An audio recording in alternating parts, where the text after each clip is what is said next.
Good morning po, ano? Still here in Surigao. May dami nating chat sender, no? Yung sabi nila, Sir Bong, baka po pwede yung kasi yung clothing ay posible, no? Posibleng dumating ng April, no? Ano lang yan, hindi ito official statement ng DepEd, ha? Sabi ko, posible, no?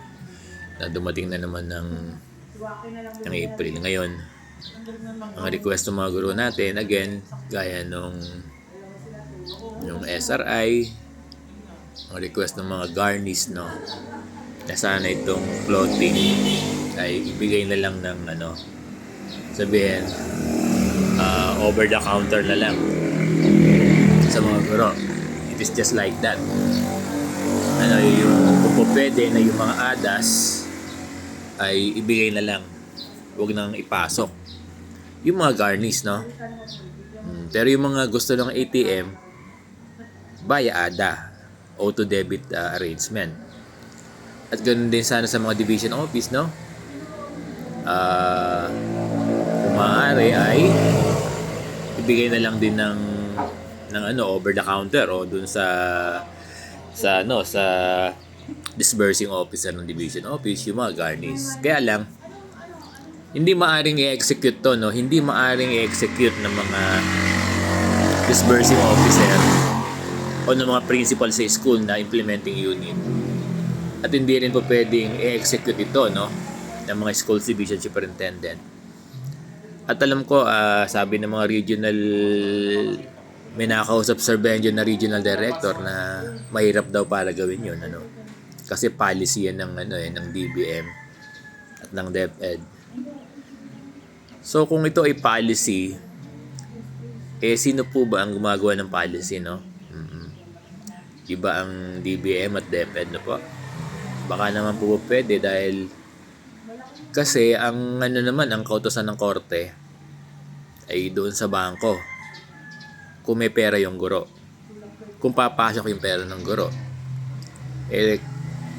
Ang tingin ko, no? Kung hindi natin ipapasok doon yung pera, wala naman sigurong sasabihin ng korte. Kasi ang sabi naman ng korte, di ba, yung parang kung may pera doon sa bangko, yung dependent, kuhanin at bigay sa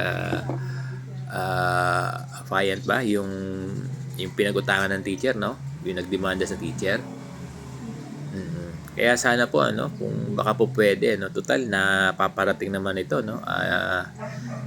Sa pagkakaunawa ko, nakakausap na nila Sir Benjo, sila Yusek Fatima at si Yusek Willie Cabral, na air na nila ito, no. Nasabi na nila ito yung garnish. Baka po pwedeng itong clothing ng mga guro as initial ay yung mga garnish ay kuhanin na lang over the counter sa mga disbursing officer ng division at saka ng mga school na magkaroon ng direktibang DepEd na i-hand in na lang ng cash at wag nang ipasok sa ATM yung mga garnish only. Pero yung mga hindi garnish via ADA, auto debit arrangement, via ATM. Kaya yung mga guro natin wag nang magtalo. 'Di ba?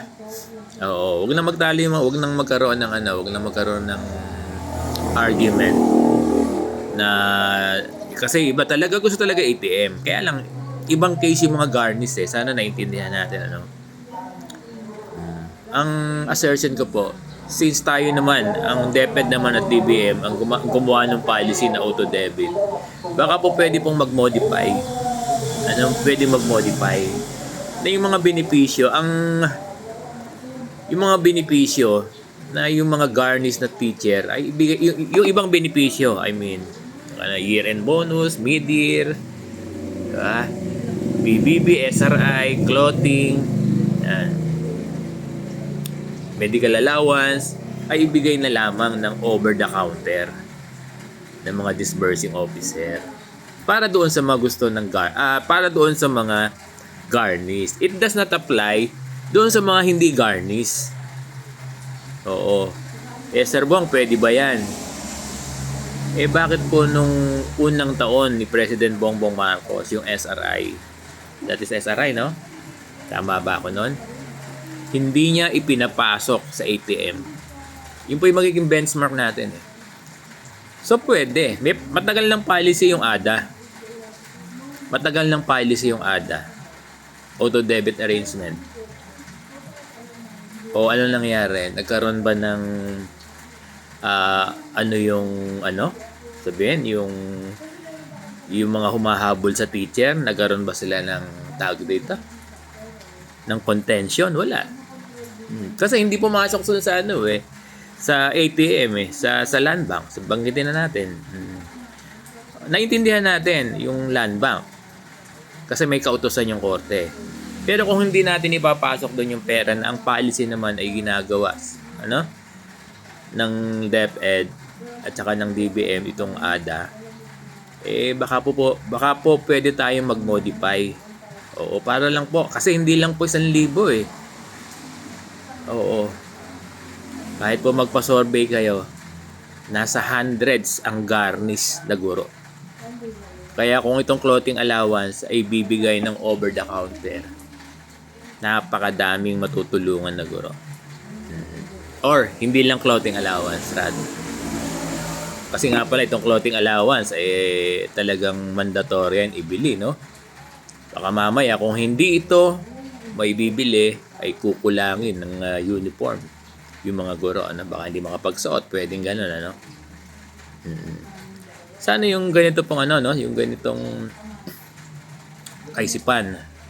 Yung kaisipan ko po na sana maging open sa DepEd. Ano po? Magandang umaga po sa inyo lahat.